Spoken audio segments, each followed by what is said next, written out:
Hello students, good afternoon. I'm Ms. Manisha and your biology teacher, teaching you chapter 1, continuation with the previous topic.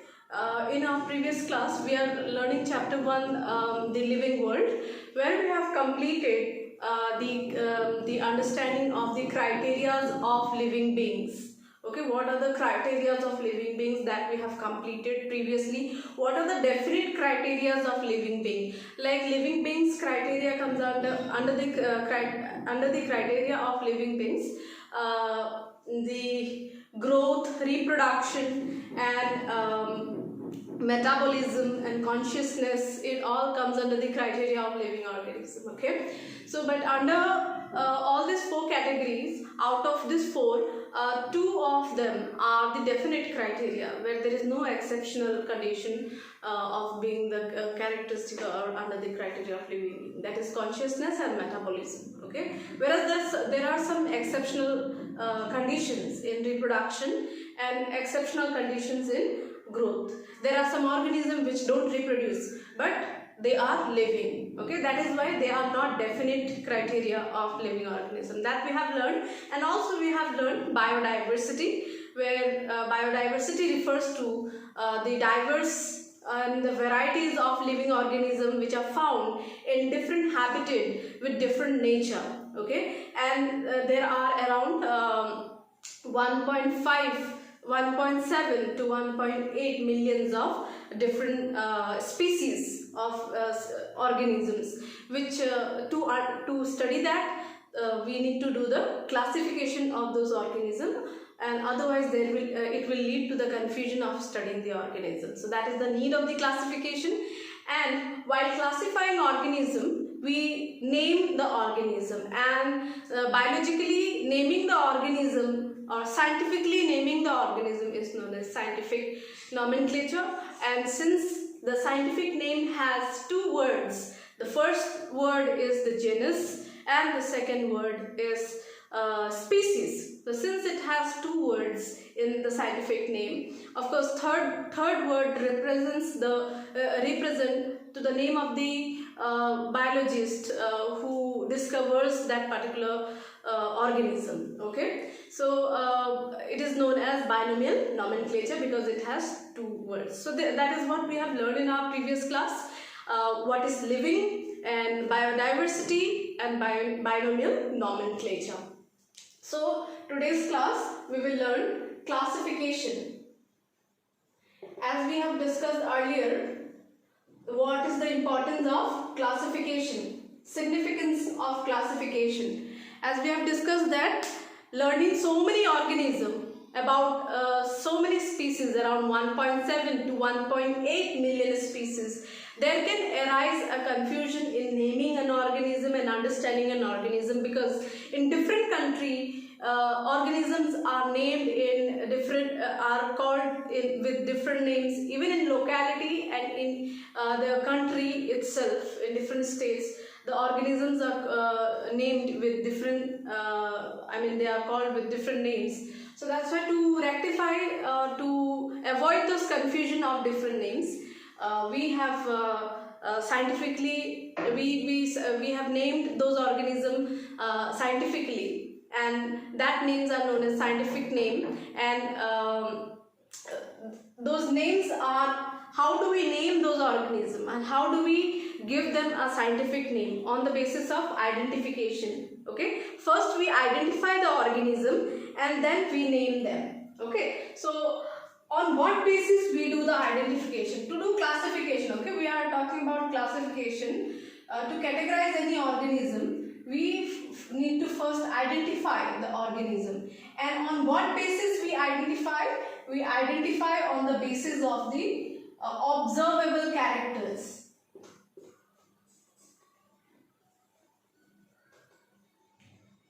So what are the characters? Observable characters mainly are the morphological features, the features which we see from outside.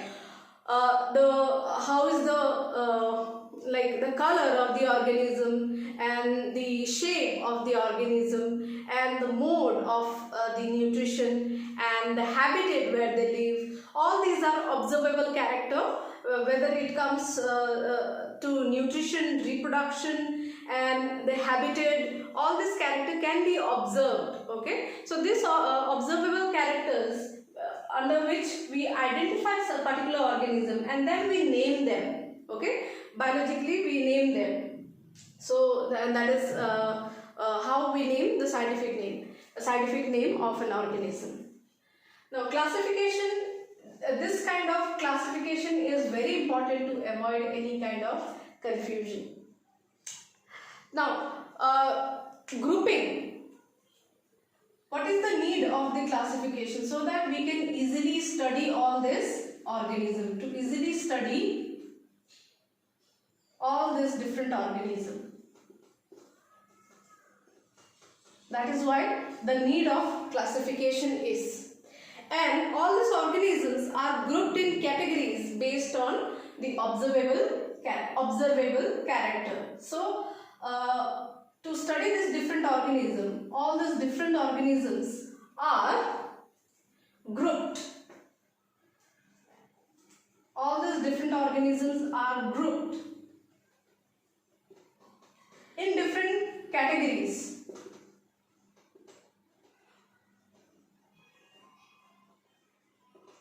Okay, they are grouped in different categories so that we can differentiate between different organisms. So they are grouped, and on what basis they are grouped? Just now we have discussed. We need to first identify the organism on the basis of what?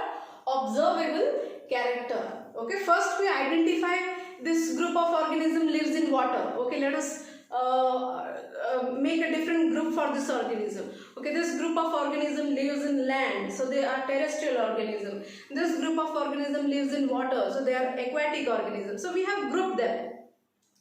After grouping, then now terrestrial organisms all are not same. Some they are herbivores, they are carnivores, and they are omnivores. Okay, then they are grouped again. And some they are reptiles, means they are cold-blooded, some they are warm-blooded, some they have scales on their body, some they have hairs on their body. On the basis of this character, observable character, the characters which you see, and some organism they reproduce by asexual mode. You see that they don't mate with any other organism. One single parent, one single organism, they give rise to new progeny. So this organism does asexual reproduction. Whereas some organism they mate with the other organism, they mate with the other partner by the sexual mode, and so on the basis of this mode of reproduction, on the basis of what they eat, herbivores or carnivores, on the basis of their habitat where they live, we categorize them observable character. Okay, so we group them in different categories. Now this category is termed as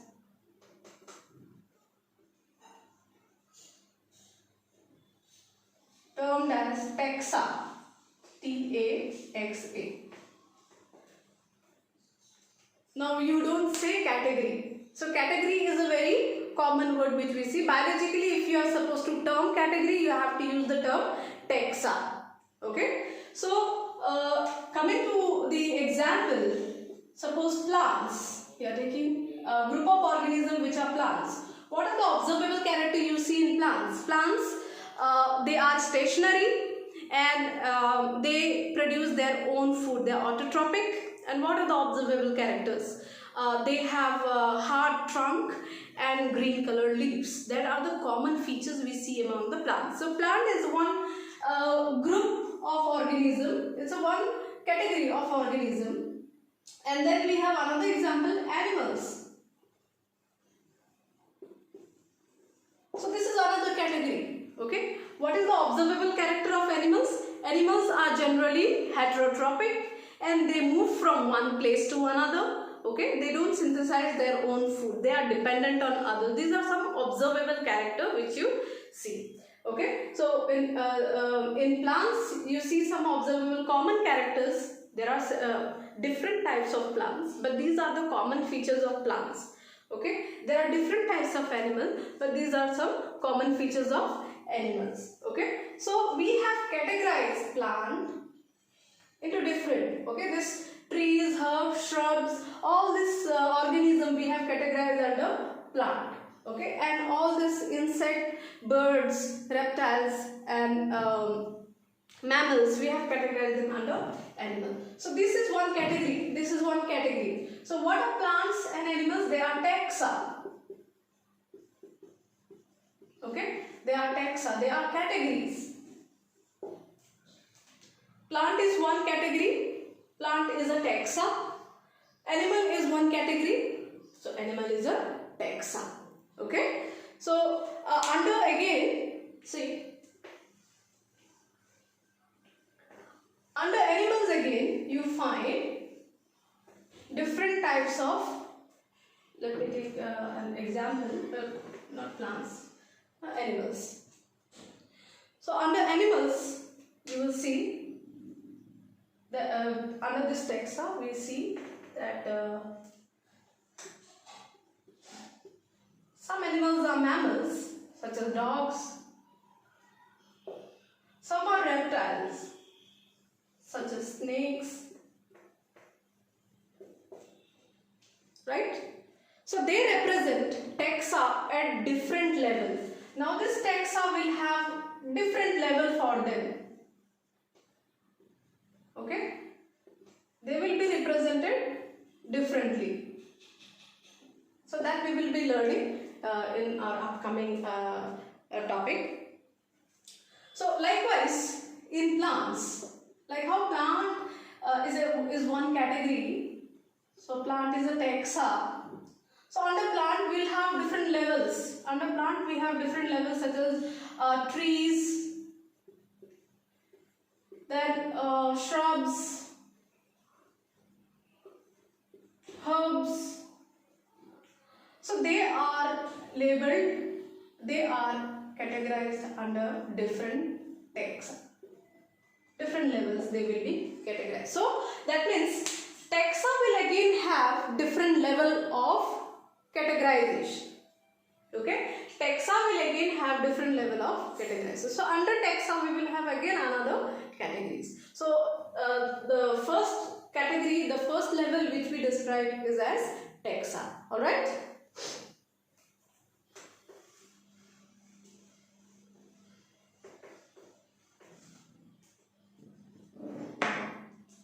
Hence, characterization. See, all organisms are classified in different taxa, and process of classification is known as taxonomy. So, how did we classify all this organism? How did we classify all this organism? On the basis of their observable character, we have categorized them in different group, right? On the basis of their character, we have categorized them in different groups. So, this this process of classification,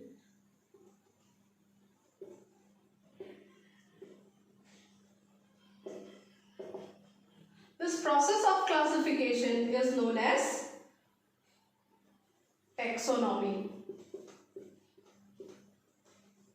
Now you know why the term taxonomy is used, because while classifying we use a group of organisms, we classify them in different categories, and categories are given the term taxa. So that's how the term taxonomy has come. Okay, the process of classification is known as taxonomy.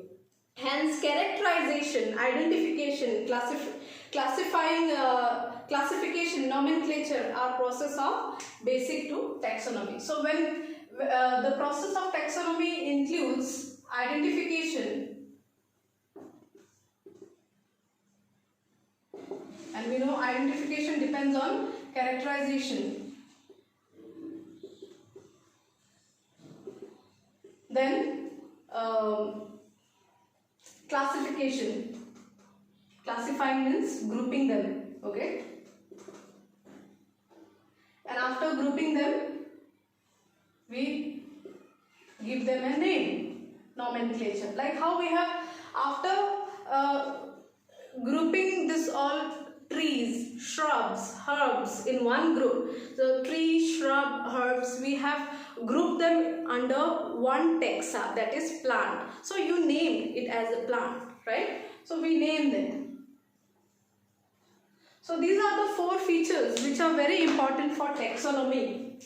Characterization, we observe, under observable, whatever the characters are observable, we observe them, and then we find out their characters and we identify them, we categorize them, we group them, and then we name them. Okay, this is the simple procedure of taxonomy. Okay, these are the simple procedure of taxonomy. So to remember this, you can make a chart of this where the taxonomy can be at the center and these all can be diverging to the other part with the help of the arrows. Okay, so in this manner, so that you can remember. And what does these all terms means? Okay, so like characterization means marking the observable characters, the morphological features, and identifying a group of organism. Like example, you can write like example trees, shrubs, herbs. We identify them under the group of plants. Okay, so classification means grouping. Okay, grouping them into category, and nomenclature means naming them. Okay, we name them after we classify. Okay, so knowing all different kinds and also this their relation is known as systematics. Now we have relation. All these terms have relation. See, without knowing the character, we cannot identify, and without identifying, we cannot make a group, and without forming a group, we cannot name them. So all these terms have a relation. Okay, all these terms have relation with each other. So that's why this relation is known as systematics.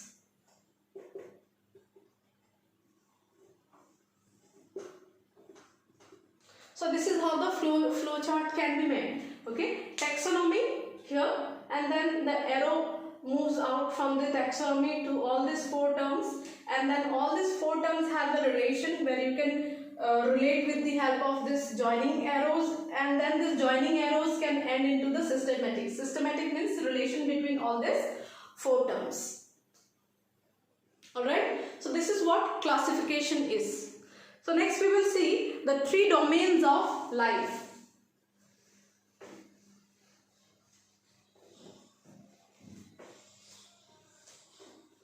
Three domains of life are very simple, which are also known as 3 domain system.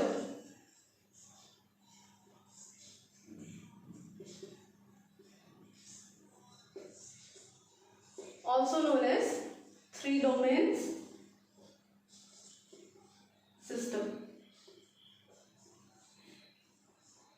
So where this 3 group of organism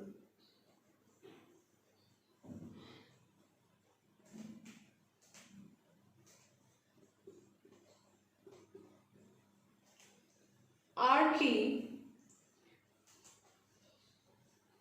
bacteria,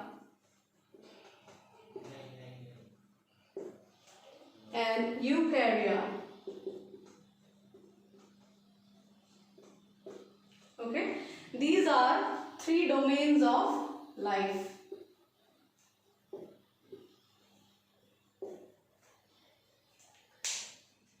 Three domains of life. That means all the living organism, they come under these 3 domains. All the living organism, whether it is aquatic, terrestrial, unicellular, multicellular, all these organism, they come under these 3 domains of life. How? See, archaea and bacteria, both are prokaryote.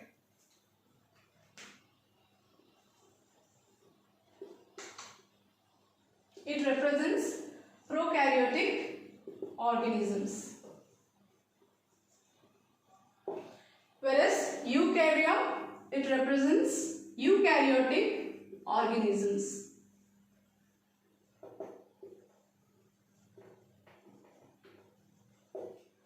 Okay. Now these 3 domains of life which we say, like you can relate this, we are categorizing this organism under them. We are categorizing this organism organism under them. Likewise, you can recall from the 5 kingdoms of organism like Monera, Protista, fungi, plants and animals. So all these 5 kingdoms are actually above these 5 kingdoms are these 3 kingdoms. Okay, you can consider them as kingdoms only. So under them, Monera will come under these two kingdom, and rest of the 4 kingdoms will come under the eukarya. So these 3 domains of life can also be termed as super kingdoms.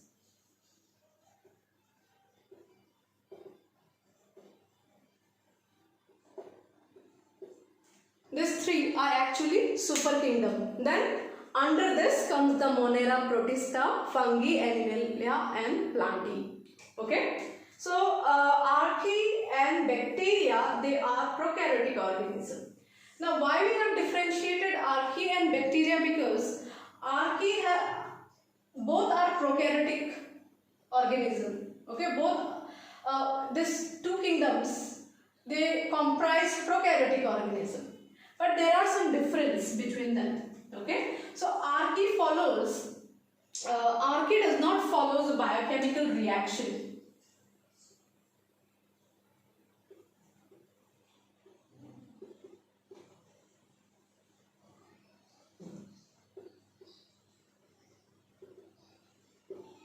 Archaea does not follow the biochemical reaction, whereas bacteria follows the biochemical reaction.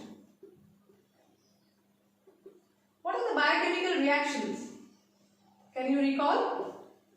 Biochemical reactions are such as glycolysis and Krebs cycles, right? The process of glycolysis and Krebs cycle, it leads to the formation of adenosine triphosphate, that is the source of energy to any cell, whether it is unicellular or multicellular, whether it is prokaryotic cell or whether it is eukaryotic cell. The source of energy is ATP. That is by breaking glucose, that is by glycolysis and Krebs cycle, it will produce energy. Okay, so archaea use some other some other process by which they generates the energy, whereas bacteria use the biochemical reaction, that means it uses glycolysis and Krebs cycle, the general biochemical reaction which all the eukaryotic organism also follows. Okay, this is the difference between them. Otherwise they both are what? Prokaryotic organism. There is another difference, that is archaea's cell wall. We know that prokaryotes, they have cell wall. So cell wall composition of both the organisms are different.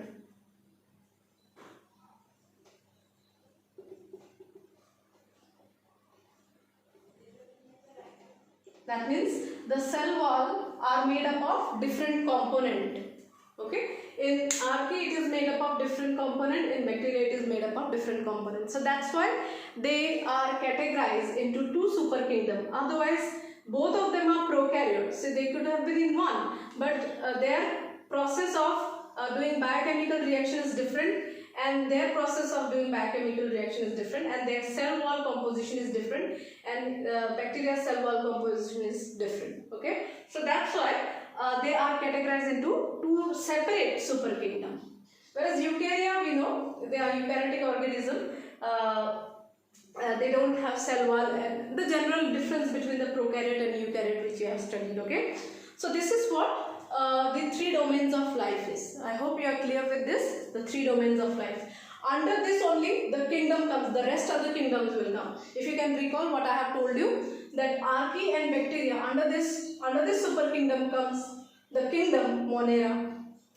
Under this super kingdom, under eukarya super kingdom comes the rest of the 4, Protista, fungi, animal and plantae.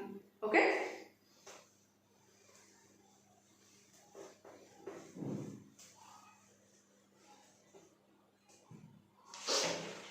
Now coming to the taxonomic category. We will come to taxonomic category. Taxonomy we have seen, classification we have seen. Now taxonomic categories.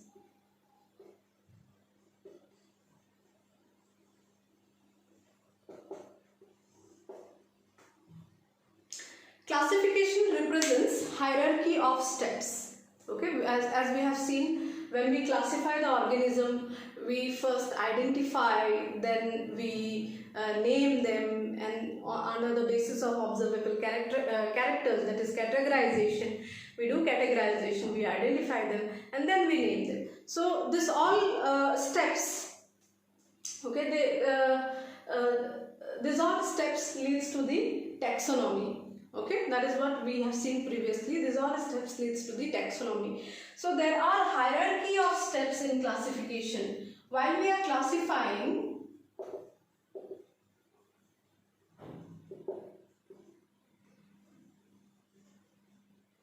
it represents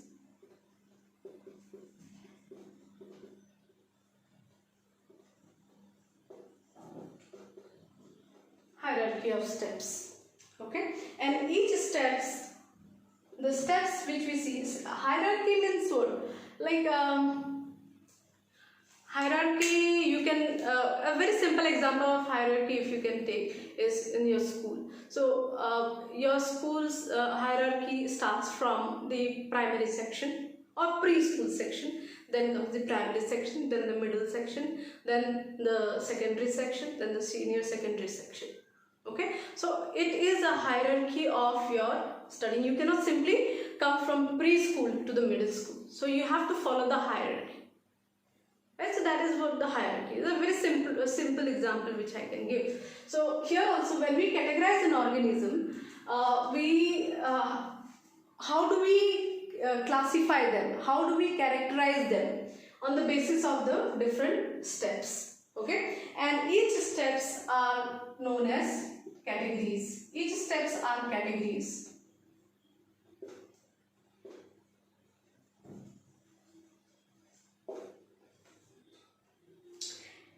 And this taxonomic arrangements, when we arrange these organisms,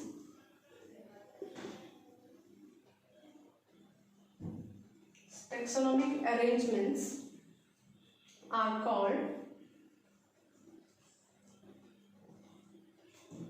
taxonomic category. So when we are coming to the new terms here, they are not much more different from the other terms which we are learning. Classification is as simple as you can understand. We group the organism into different groups on the basis of their basic characteristics. Okay, first we group on the basis of their habitat, suppose. So aquatic and terrestrial. Now come to the terrestrial again we group them, right? So there is a hierarchy of grouping. Okay, hierarchy of grouping. First you group them on the basis of habitat, then you group them on the basis of nutrition, then you group them on the basis of reproduction. Okay, so that there is a hierarchy of grouping. I'm just giving an example. There is a hierarchy of grouping the organism. So that is what we are saying, hierarchy of steps for categorizing, and each step will be known as taxonomic category. Each step will be known as taxonomic category. So this taxonomic category is known as taxonomic hierarchy. So this is how the term taxonomic hierarchy comes.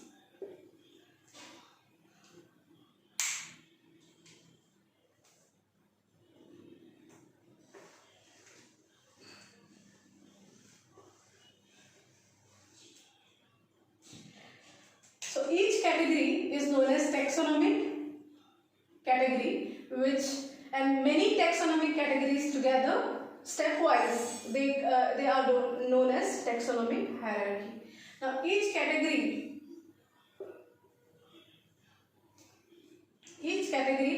are known as unit of classification.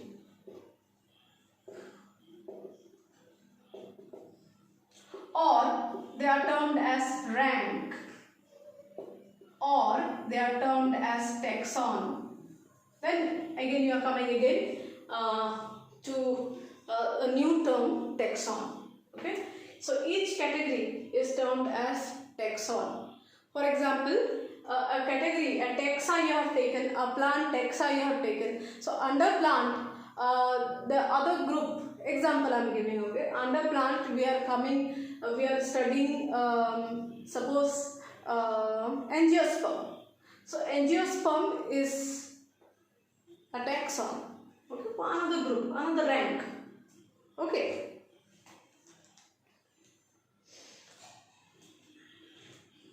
So this each category of this classification is the distinct biological entities. They are what? They are distinct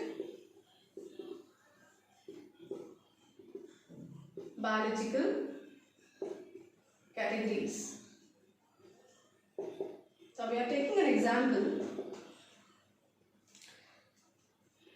Take an example of insects. So insect is one group of organism, one group of terrestrial organism. Okay, we categorize the organism into two categories, suppose aquatic and terrestrial. Under terrestrial, again different animals are there. So one of the animals is insect. So insects, they share. So on what basis you categorize that organism? On what character you categorize that organism in one taxon? Okay, in one taxon. On what basis? On the basis of their common feature. All insects should have one common feature. Okay, for example, we mammals, we human beings are mammals, cow are mammals, and dogs are mammals, cats are mammals. But our habitat is different, our mode of nutrition is different. But why are we categorized under one taxon? Okay, why we are considered under one mammal? Because we have one common feature. Okay, one or two common feature. It can be three also, it can be more than one. Okay, but there should be some common feature. Okay, such as we all mammals have hairs on our body. So that's why we are categorized under mammal. In the same way, insects, all different insects, they are categorized under one group of organism insect. But why? Because they share a common feature that all insects, they have three pairs of joint legs. Okay, three pairs of joint legs they have. All the insects they have.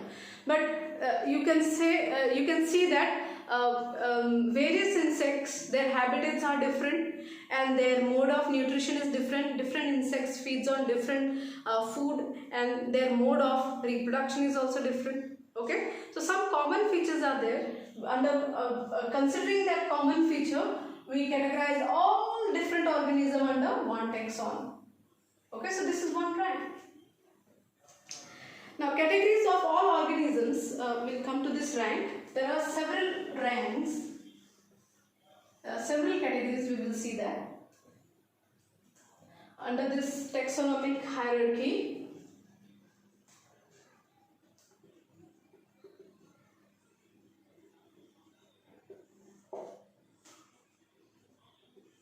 all organisms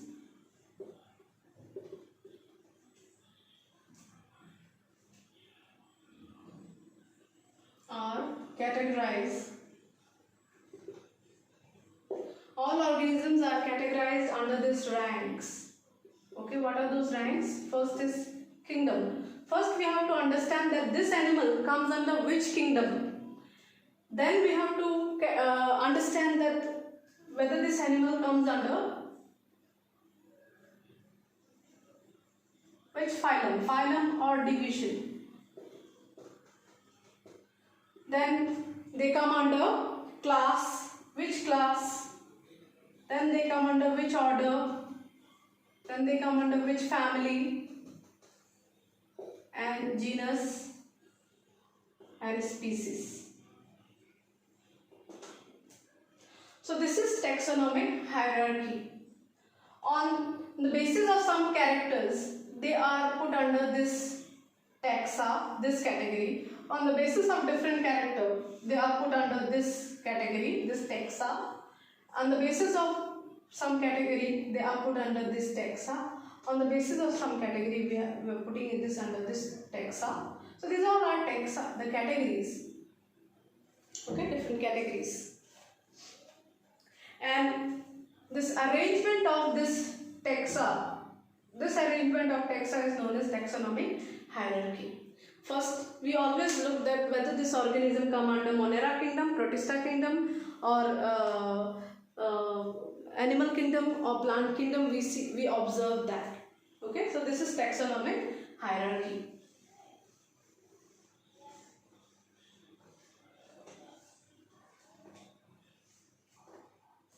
Next, we'll understand the concept of species, which is the last topic of this chapter.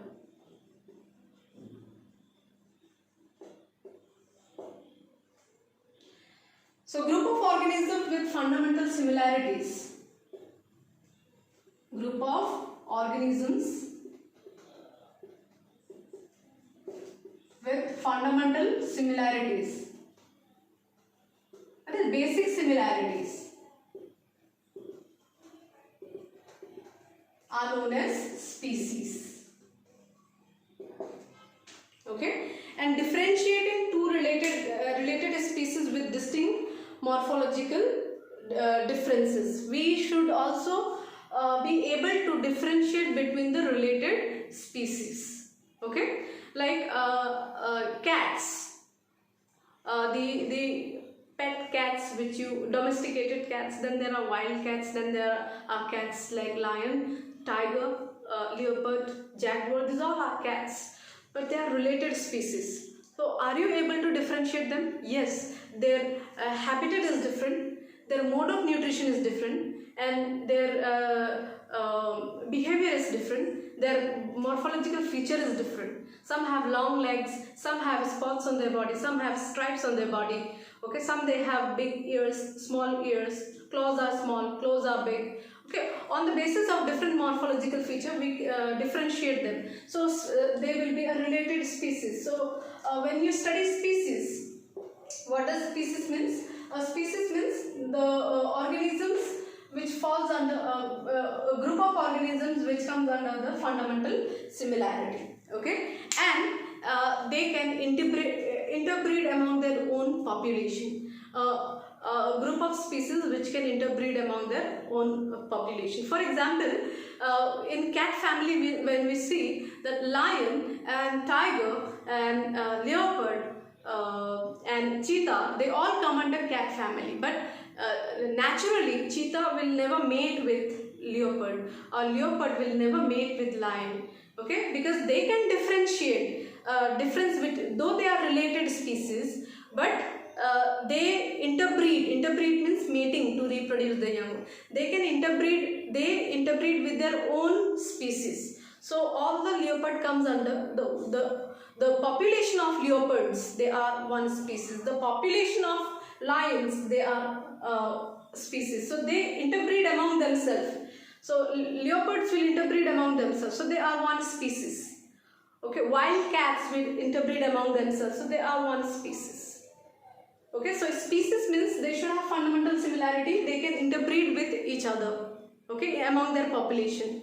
Okay, and they will not opt for like leopard will not opt for interbreed. I mean, leopard will not opt for breeding with the lion. Why? Because the morphological difference is there, the behavior difference is there. Okay, so they will not opt for breeding with them. So that's why they are related species, but they are not. They don't come under same species. Okay.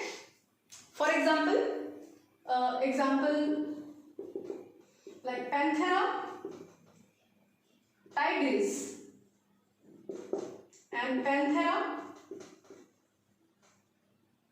leo. So you can see this is one species. This is the name of, second word is the species name. These two are species name and these two are genus name. Though they may be of same genus, okay, but they can be of different species. So in this case they are related species. Okay, in this case they are related species, they are not same species.